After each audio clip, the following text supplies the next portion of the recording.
everyone. Thank you for joining our panel, Video Games, Art, and Mexican Culture. My name is Hugo Castro. I'm the founder and CEO of Gamacon and BC Media Lab. Today, we're going to see how Mexico is rich with its cultural heritage, worthy of having stories being told about heroes, romance, villains, and betrayals. Take a trip with us and find out how we are using the art of video games to make our mark on the world about Mexico's rich history, cultural traditions, lucha libre, indigenous people, and landmarks. With us, we have Guillermo Vizcaino, head of PR and marketing at Lienzo. Say hi to the world, Guillermo. Hi, everyone. This is Guillermo Vizcaino. Before anything else, I just want to thank you, obviously you guys at Comic-Con and everyone watching. It's always an honor to be here amongst so great panelists like the ones we have today. I work for a company by the name of Lienzo. It's an indie studio in the northern part of Mexico. And what I do in there is I am the head of PR and marketing. I am the lead writer, and I am the video producer. So on top of doing trailers and devlogs and all things like that, and taking care of the narrative aspects of our games, I also get to have the privilege of representing the studio with the world, with the outside world. So things like this is what I do, talking about what we do and what we do and how that relates to Mexico. It's part of my job, and talking about how we love Mexico, that's the best part of it. So thank you guys for having us. It's going to be a blast. Thank you, Guillermo. Our next guest is Alexis Colin. He's a co-founder and game designer at Seashell Studio. Alexis, please say hi to the world. Hi everyone, my name is Alexis Colin, and I'm, as you are saying, I'm co-founder and game designer at Seashell Studio. I love make video games, and in my childhood I used to play and understand how those games worked. So that's the main thing I do, but I am a very passionate person with the creative industry. I study for the animation industry. I've been working in several projects aside of Seashell Studio, so it's great to be here. Also, it's an honor to be invited to this panel here at Comic-Con. It's great to share this place with such talented panelists. So I want to say thanks again for the invitation and the chance to talk about such passionate subject. I'm working around 5 years in the game industry, developing, learning, and promoting games from different audiences. Okay, nice. So it's your first time in an international talk, right? Yeah, that's my first time. Welcome, welcome. So our next guest is Kevin Kleinrock, president at Mass Republic. Kevin, say hi to the world. Hello, world. Thank you for having me. Not my first panel, but my first video game related panel. So I'm very excited to be part of this. My background is I have been working in professional wrestling and lucha libre since I was 16 years old, so many decades now.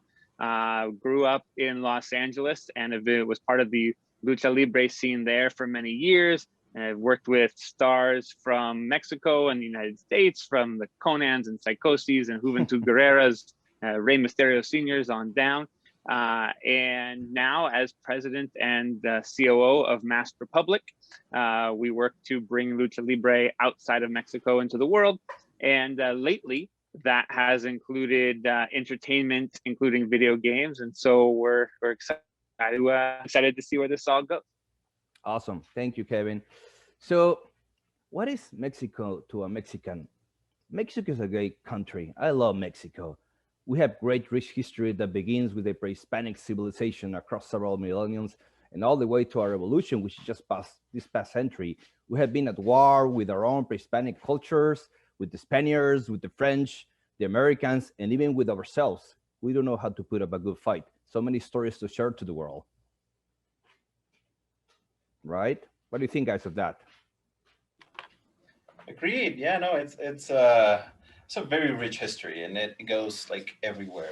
You know, from wars to collaborations to some historic unions and just team ups, right, with everyone around us, whether that's for something economic, for something artistic, for something humanitarian, whenever crises arise or hurricanes or whatever. So definitely there's a lot to love, and we would definitely like to keep on exploring what we have, take that from the side of video games, and yeah.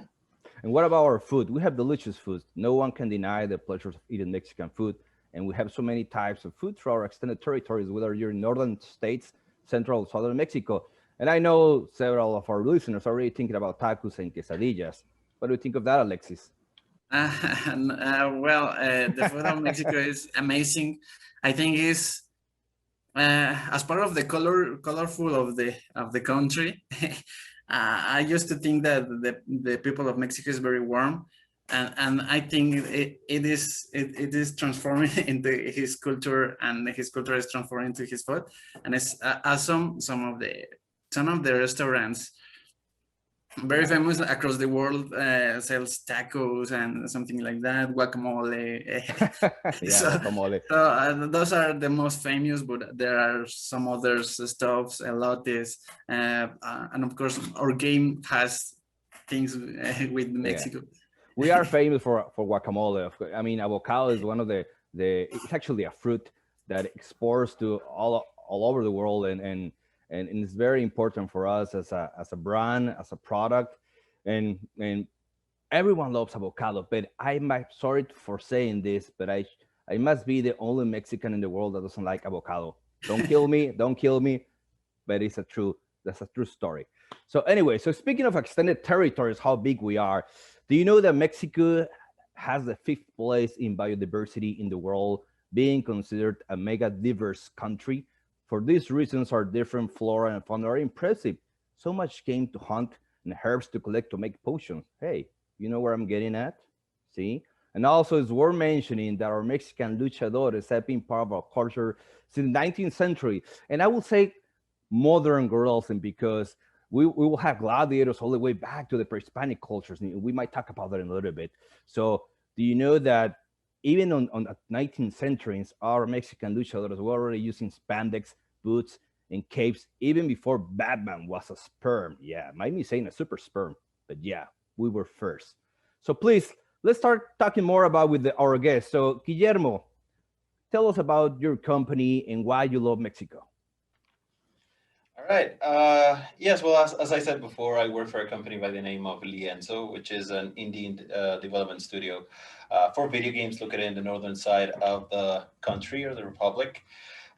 When we started, back when Lienzo was founded, the company was founded with this idea that we wanted to create a space where creative minds could have some sort of an escape, right? Somewhere to go, some place where they could land.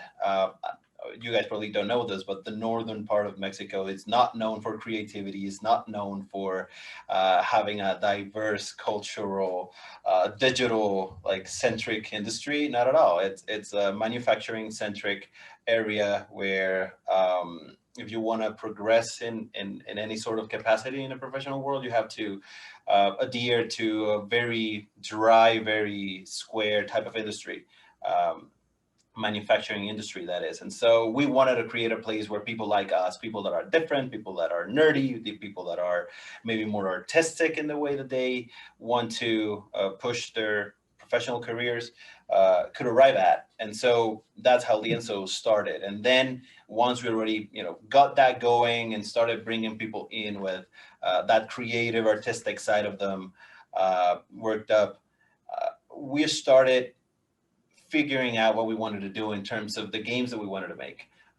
We're all gamers, so we all love the same, we're 90s kids too. So Zeldas and Mario's and the 64-bit era of gaming, that's our jam. And taking that into consideration and taking our love for native cultures, we started blending those two together. When we started working in what is now our last title, Mulaka, what we wanted to do, and it really started like this, jokingly, we said, okay, let's do a title about a Zelda, right? Let's do a Zelda based on a Native American culture that's native of our region, and that we thought we took a really deep dive into them, and we saw them, and we studied them, and we did our research, and we realized that it's. But what makes you What makes you go into saying we want to present Mexico? Because you're a team, and you're talking about your social economical structure that you have in Chihuahua, but how does that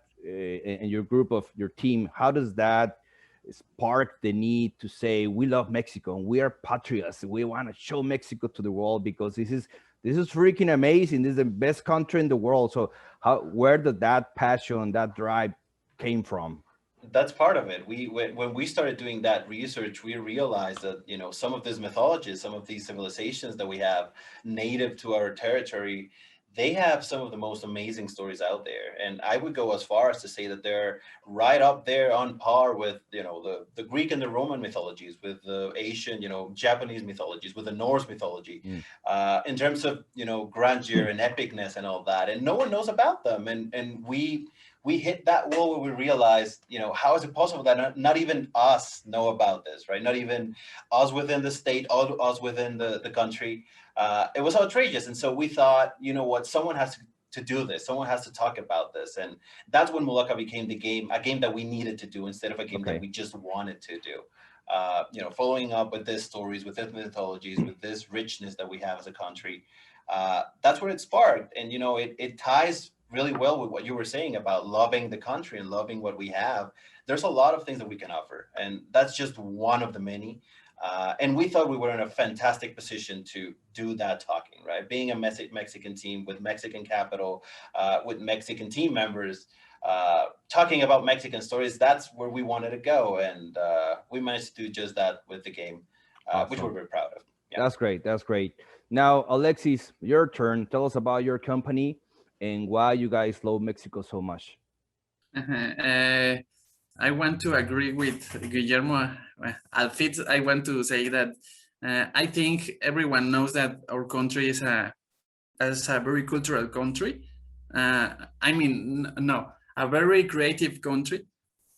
And a great example is Guillermo del Toro. and that's something that impressed me. I'm from Seashell Studio. Seashell Studio is an independent development. We are located in Querétaro City in Mexico. Our company is focused in making games.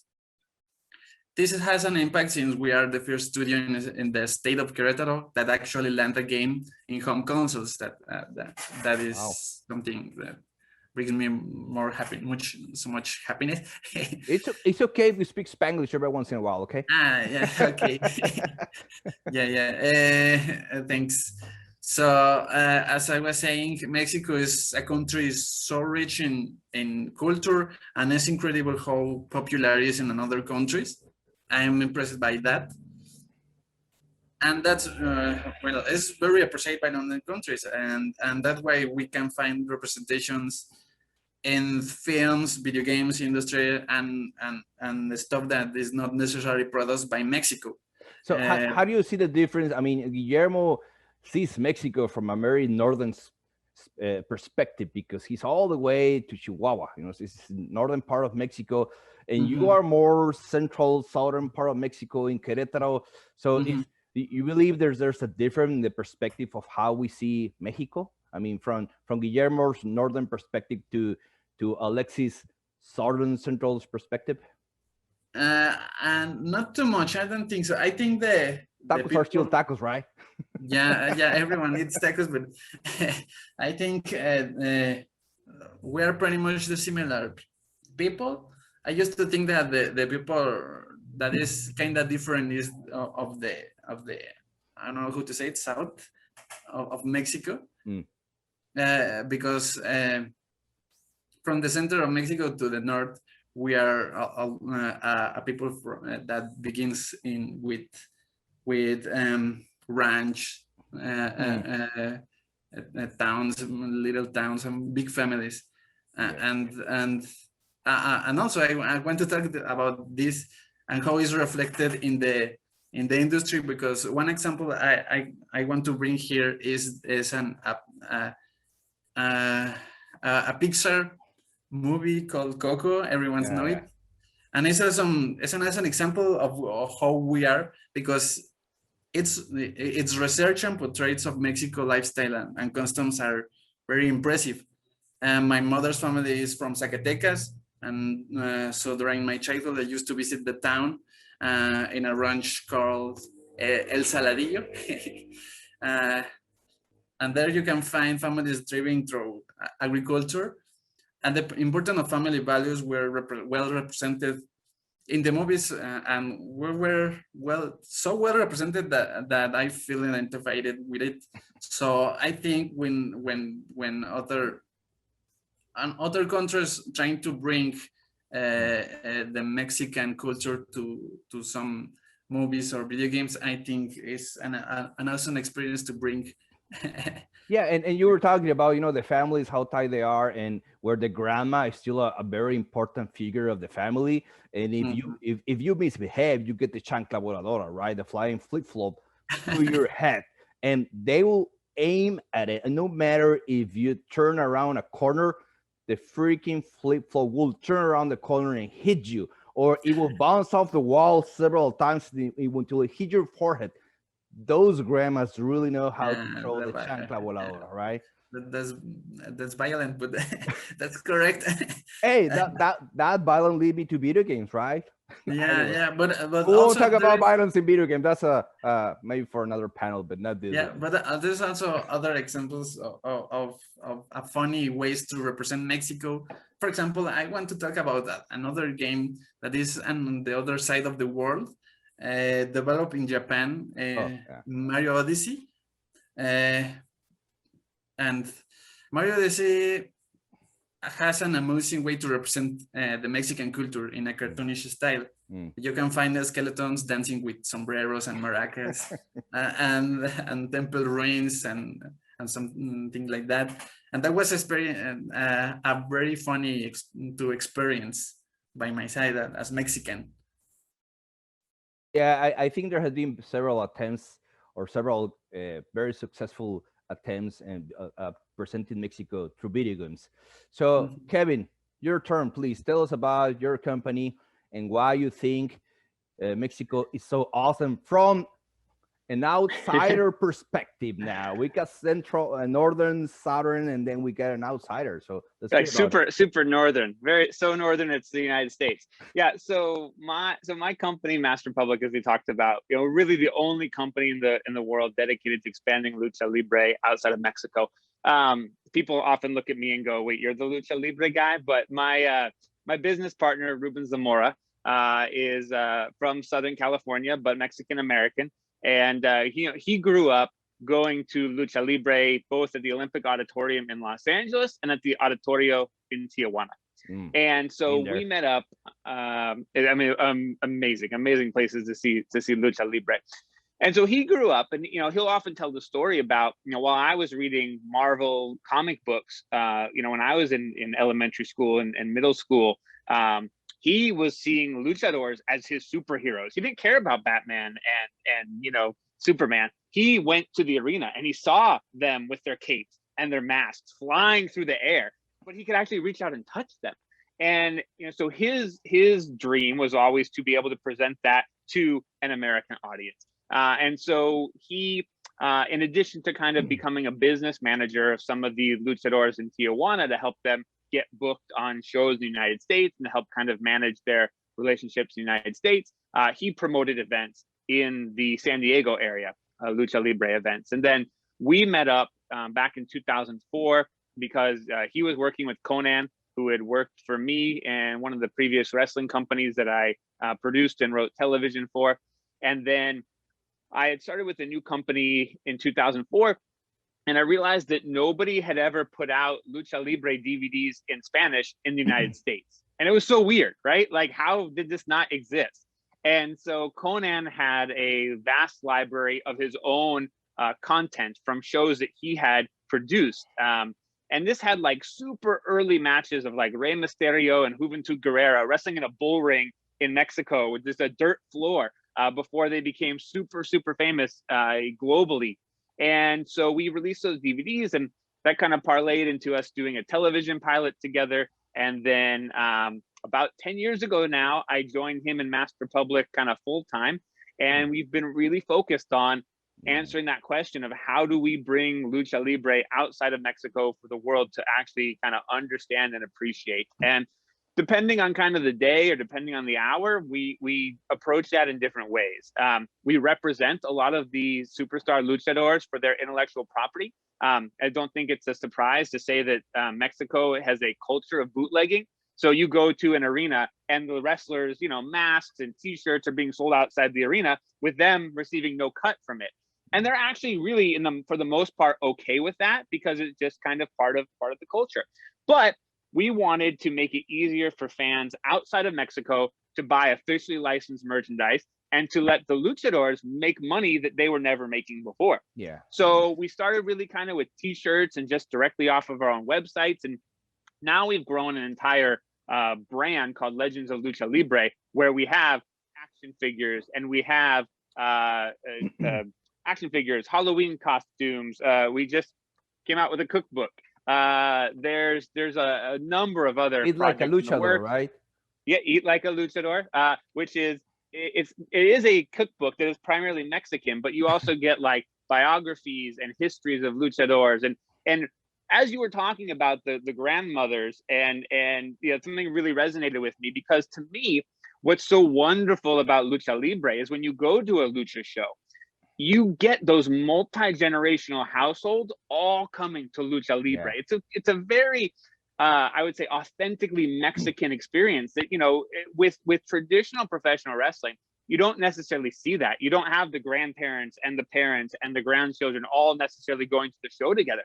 And that's one of the just absolutely wonderful kind of features of Lucha Libre. And you have, especially in the United States now, the grandparents that grew up going to see it at Arena Mexico in Mexico City. And then the parents that grew up watching it in the household, because more often than not, it was grandma that loved Lucha Libre more than grandpa. And then you've had the parents and now the kids who are able to see luchadors that we represent, like Penta and Phoenix in AEW on TNT cable in the United States, or Rey Mysterio in WWE. And so we like bringing back a little bit of that authenticity and being able to explain kind of those roots. And that's one of the other reasons that we launched a convention called Expo Lucha, which we kind of consider the Comic-Con of Lucha Libre. Let me stop you a little bit there, so we can we can start talking with the other questions. That Expo Lucha, let's put it on hold. I would like to hear more about that on our next section. So Guillermo, tell us about how your company is promoting gaming to the world. What are you guys doing? What kind of video games or projects are you involved in on? Oh, well, we're centering on obviously mainly video games, right? That's what we develop in Lienzo, and our last two titles have had similar centric things that they focus on, which is mythology, right? We were talking about mythology and the way that we realize that it's something that really speaks to the root of like our roots as not just as Mexicans, but in the case of our first game, Mulaca, our roots in the northern part of Mexico, in Chihuahua, or anything that's next to the Sierra Madre Occidental, which is, you know, the extension of the Rocky Mountains going down into Mexico, with the Native American tribes that inhabit this area. We came to realize that, you know, there was this one tribe in particular, the Tarahumara, that's been active for the longest time, and it's one of the few Native American tribes that, you know, they've transcended from times of, you know, pre-Hispanic times, meaning they were somewhat active alongside the Aztecs and alongside the Toltecs and alongside like these ancient, very well-known civilizations, which obviously did not transcend to our times, not in a way that we can actually, you know, take numbers from them, and we can actually interact with them in the sense of them being an active community, in the sense that the Tarahumara are, right? They're still living a very traditional set of lives within the Sierra itself or within the city. Some of them have urbanized. So we came to realize that these mythologies are very much alive. That was step number one. Then step number two was, what can we do to put this in the spotlight, right? And give the Hollywood treatment of sorts for people to know about these Mexican stories. And I say Mexicans in a very vague sense, because of course these are Mesoamerican and Arab-American stories, but they're part of our national repertoire of identity things, right? Things that we identify with. And so our journey became, how can we give these things the Hollywood treatment? And so most of what we do is researching, right? Knowing about them, learning the stories, learning the legends, learning the customs, learning the dressings, the outfits, the everything that there is to know about these guys, and then translating that into something that people might want to play.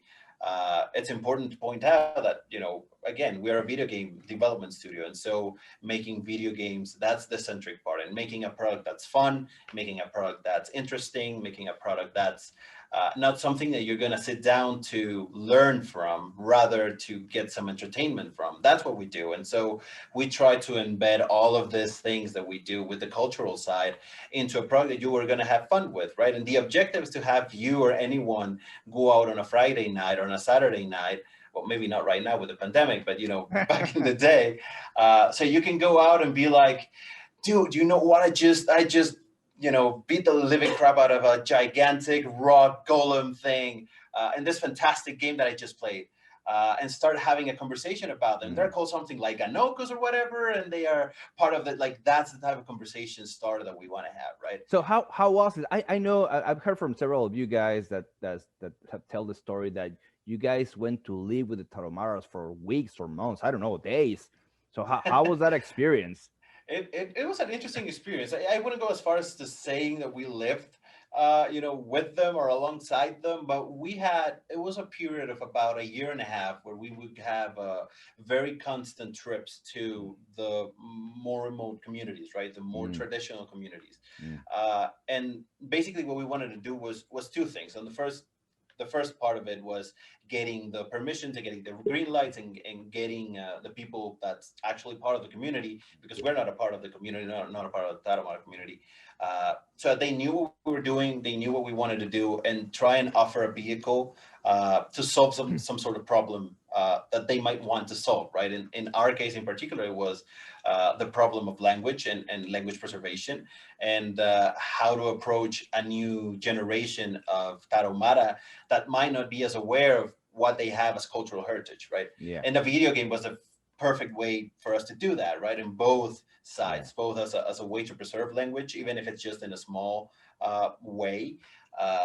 But in order to attack the younger generations, we're fantastic, right? It's a product that's aimed at that, new set of generations, specifically here in the northern part, and like even beyond the younger generations, we have a huge reach of like player base and whatnot. So in order to do that, we needed to go and actually be there. And it was a crazy time, because if you might not remember, maybe you don't know if you're someone in the audience, but back in the day, there was this huge problem with narcos and drug dealing and drug kingpins and whatnot, specifically in the northern part of Mexico. So going to the Sierra meant, Going I don't through their want to territories, exaggerate it, but Yeah. it was going into dangerous territory. And I remember we needed to label our trucks in a way that it was very obvious that we were there on research purposes and doing something that was, something good and positive, and it had nothing to do with the drug cartels and things like that. Yeah. Wow. Because otherwise it was dangerous. And Totally. that was our research time, and we would go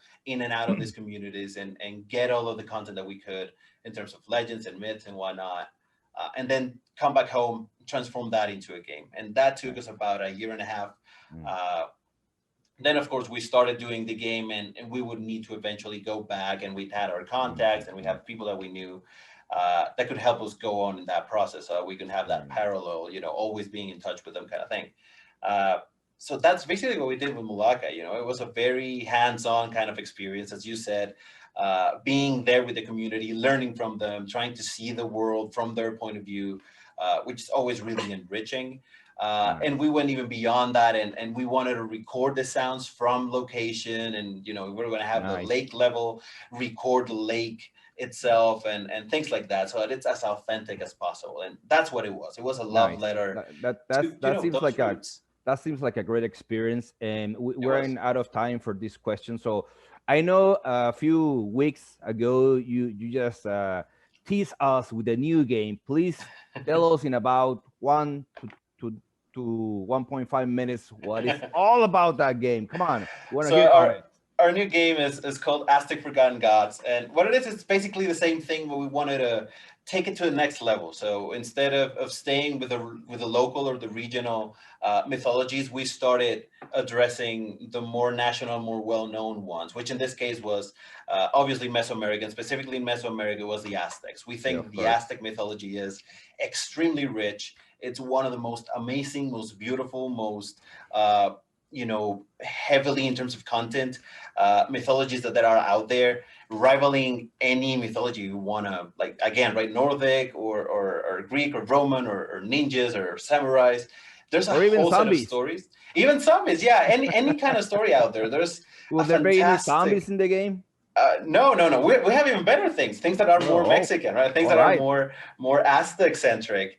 So that we know that there's a lot of there. Esqueletos with the mariachi sombreros, right? Con mariachis y con cuervos y Mictlantecutli and whatnot. There's a lot of that in the game, and we can't wait for people to see it, for people to see and realize that there's so many stories within the Mexican mythos that they might not even know, right? That they don't know within the country and the people don't know outside of the country. So we're really excited about it. And that's part of this panel, just to show the world that we have so much culture, so much history, and that we are doing our part in sharing this little piece of Mexico to you guys. Now it's your turn, viewers, to actually go and play these games and know about Mexico. So Alexis, please tell us about your game and how are you making this game promote a little bit of part of Mexico? Well, my game is called Lucha. We shipped this game during the last year amidst the pandemic. It's the game is a family-friendly multiplayer game where the player chooses his favorite food. There is food from every country, for example, a burger, blah, blah, blah. But in particular, Lucha is about place in different restaurants or dining tables in diverse landmarks. And one of those is Ajolotlan, based in a very famous touristic location here in Mexico. This level is a ride based in the waters of Xochimilco in Mexico City. It's a popular tourist destination because of the trajineras. Las trajineras, which are flat-bottomed boats where people can eat traditional dishes, listen to mariachis, and enjoy a ride through a man-made artificial islands. Where do I sign? I already want to do that again. Sorry. Yeah. And through the boats, right, there is beautiful landscapes and chinampas can be found. The chinampas are part of the lake indigenous history, which are floating gardens for agricultural purpose created by Aztecs, the Aztec civilizations, and is still used this day by the locals of the region. So I with my level, I reproduce Xochimilco in Ajolotlan. Nice. The idea, and I want to talk about how the idea brings to the game itself. During a lunch break, I was eating with the rest of my teammates, and we were brainstorming ideas of new levels. And I said, the people of other countries will love to see Mexican team level because every country loves Mexico for some reason. And the food. And food. And I said to my teammates, and we started to develop this new level. We wanted to do something fresh and unexplored previously because we don't want to do something with Dia de Muertos or with mariachis because it's something so much used, but at the same time iconic for Mexican, and that's how Ajolotlan was born. The level inspired by Xochimilco, and Xochimilco is a famous place in Mexico. And this particular level was designed by me, so of course I'm so happy and proud that the world can know more about the Mexican culture by this tiny piece of Lucha.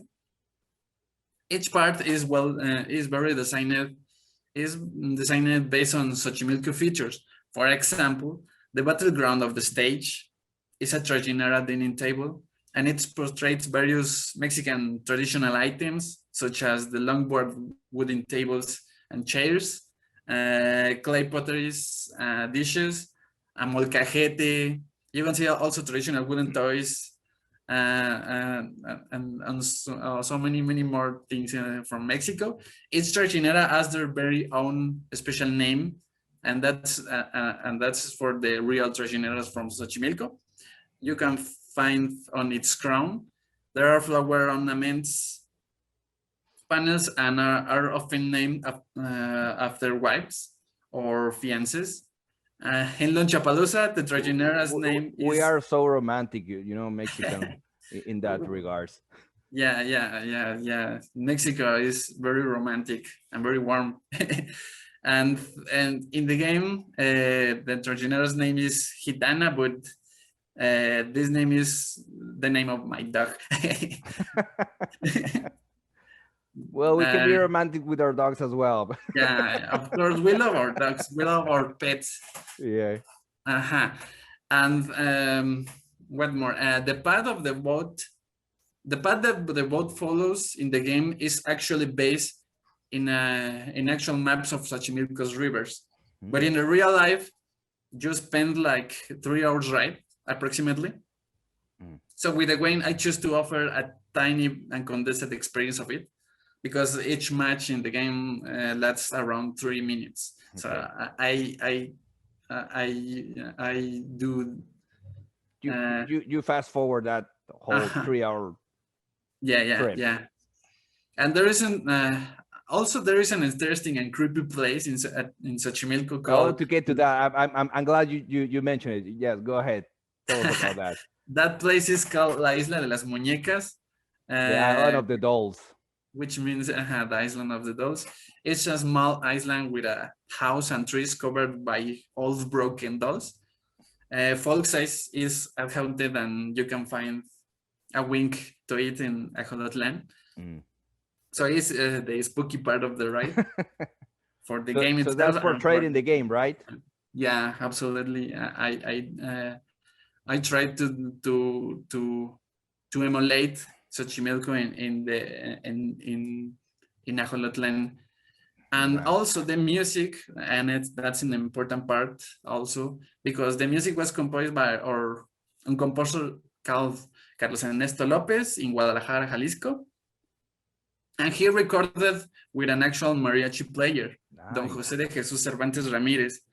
So you can find the Lollapalooza soundtrack in all the music platforms and listen this authentic and Mexican music. Nice. In Ajolotl. Yeah. The color palette, the landscapes, so many details were emulated in order to bring an authentic experience. And that's because I love to think that people will be able to enjoy through Ajolotl a very similar experience as if visiting Xochimilco, even if currently you can travel to other countries. Nice. Anything else you want to add? We got about a minute of your time, or we can move on to Kevin. Let me think. Anything about the game, where to find it, or what is it about? Is it a fighting game? Is it just throw each other food, or what is it about? The game is already on each platform: PlayStation, Nintendo Switch, and Xbox One. There is more Mexican stuff. One of the characters is a mazorca. Is a a corn. Elote. A corn. Yeah. And the name of Ajolotl is because an endemic animal of Xochimilco is the ajolote, and it's very famous also. And also is very famous the ajolote across the world. Nice. Yeah. Nice. Thank you. So we turn to you, Kevin. So tell us about what type of projects and activities you're doing to promote Mexico to the world. You already talked a little bit about it, but I know Expo Lucha is coming, and I know a Project Mass is coming, a video game, because we're collaborating together for that. So please go ahead, tell us about it. Sure. Yeah. So as we mentioned, merchandising is one way.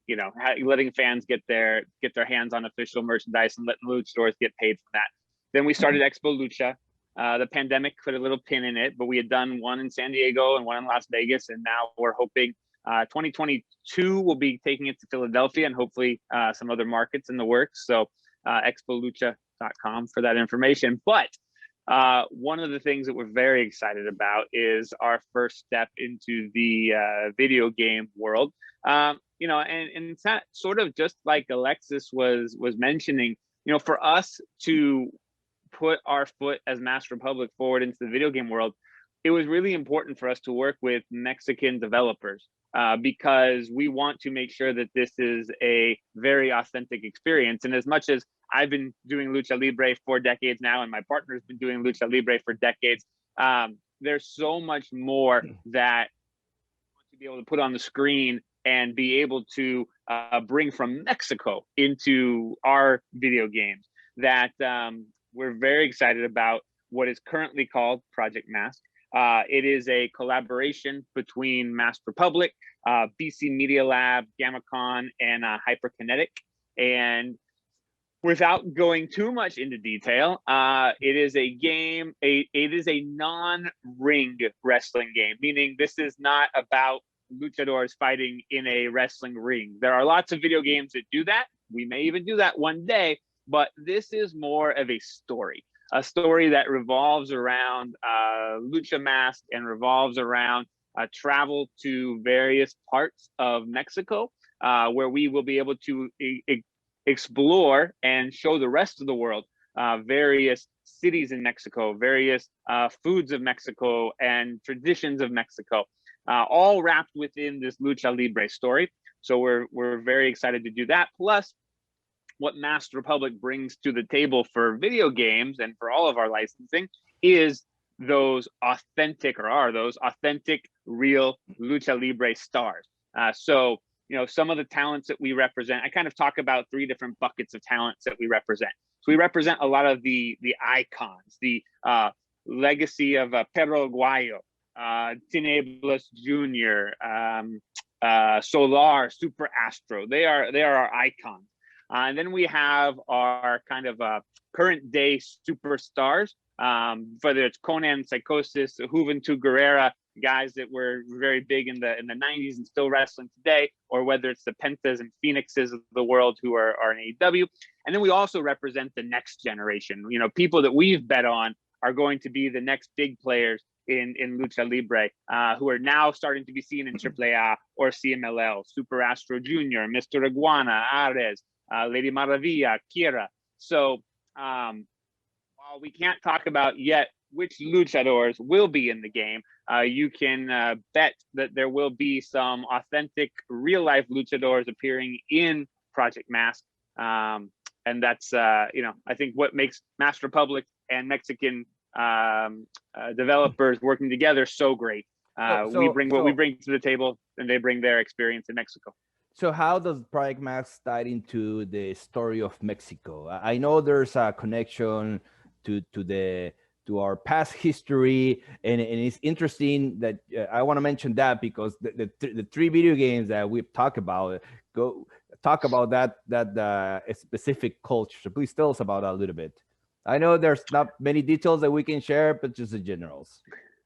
Yeah, I think, you know, so with Project Mask, the idea is that there is a Lucha Mask that is going to give some pretty special powers to its sacred owner, and the journey to find this mask is going to take the players through these different kind of zones, famous cities and locations throughout Mexico, and also kind of explore that Mexican history, you know, like Hugo was saying, because people do trace the roots of Lucha Libre, not the wrestling aspect of it, but like was mentioned earlier in the panel, the fighting aspect, the fact that, you know, Aztec and Mayan warriors would don masks that represented jaguars and eagles and various other, you know, creatures. And that really did play a part in inspiring what became kind of the looks and the world of Lucha Libre. And so we're going to kind of dive into a lot of that. But it again, it's important for us because just like kind of Alexis mentioned, we want the game to be able to give people outside of Mexico the kind of a history lesson in a fun way, and teach of whether it's avocados, like you mentioned, Hugo. What is the region that is known for avocados? What is the region that is known for its pyramids? What is the region, and kind of working those elements, teaching without making it feel like it's a lesson, so to speak. But also, again, paying real tribute. I mean, there's so much great history and culture in Mexico, and really not a lot of it gets explored. And so if we can do something within our game to bring a few more facts to the surface than is maybe covered in the way that Mexican history and culture is kind of glossed over by many parts of the media, then I think we're doing a good job with how we see the direction of this, and what I think that players are going to be able to take out of it, other than just a really fun game that's got a unique concept to it, that hopefully they'll be able to see sometime in the not so distant future. Hopefully within the next few months. So sadly, we are getting close to the end of our panel. I know you guys are having as much fun as we are, but time is a constraint right now. So Guillermo, you got about 2 minutes to say goodbye to millions and millions of, I wish, viewers in the world that are seeing us. What do you have to tell us about you, your game, your products? Tell them. Go ahead. Well, to those millions and millions of people watching, we thank you from the bottom of our hearts. It's very nice to be here. It's very nice to be again with you guys. Some of you we already knew long time, and it's been a while since we last saw each other, so it's always good to, having gone through a whole pandemic process and coming out the other side stronger, and seeing you guys doing the same, it's always encouraging. We want to thank everyone. Thank you guys. And we want to invite everyone to, for you guys to check what we're doing with Aztec Forgotten Gods, with Mulaka. We consider ourselves to be a studio that has the door open for anything you guys want to have some, want to give us some feedback, want to give us some words of encouragement, words of love, words of hate, anything. Feel free to reach out. If you want to reach out to me directly, you can find me in guillermo.vizcaino@lienzo.mx. If you want to find us in a more general way, we have our social media. We're everywhere, and you can find us either as Lienzo Mexico or Lienzo MX, everywhere. Instagram, Facebook, Twitter, YouTube, Twitch, TikTok, everywhere. So feel free to reach out. We'd love to hear from you guys. And thank you again for having us. It was blessed. Thank you, Guillermo, for being here with us. Alexis, please, your closing statements. Thank you. Thank you, everyone. I want to share with you guys my vision of how to do the things, but at first I want to invite you to our social media also. Our studio is Seashell Studio, and also my personal email, alexcolin.design.art@gmail.com. As I was saying, I want to share because I think it's an important way to bring the Mexican culture to video games or other media. There is always a different ways to bring or share our culture through media, regardless of what the project team is about. Always there is a little gap to fill with Mexico, the game. An example is Lucha. It's not full of Mexican. It's not it's not themed in Mexico. It has different levels from different places, but it has his tiny piece of Mexico. And as a content creator, I love to emulate real feelings. That's the way I do things, and that the people can identify through my work. I intend to do that with Ejolotlan because I think Mexico is culture, but it's also all about experience, sense, and emotions. And that's a strong unexplored part from our country because always is about there is a character and only we painting in the character with Mexico. But no, it's also about emotions. It's also about families and something like that. So and flying flip-flops, right? Yeah, and violence. So hopefully not the bad violence, the so thanks. the fun violence. Yeah, but it's funny.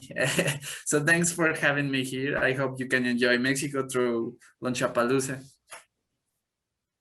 Thank you, Alexis, for being here with us. Kevin, your closing comments. I really appreciate being included in this.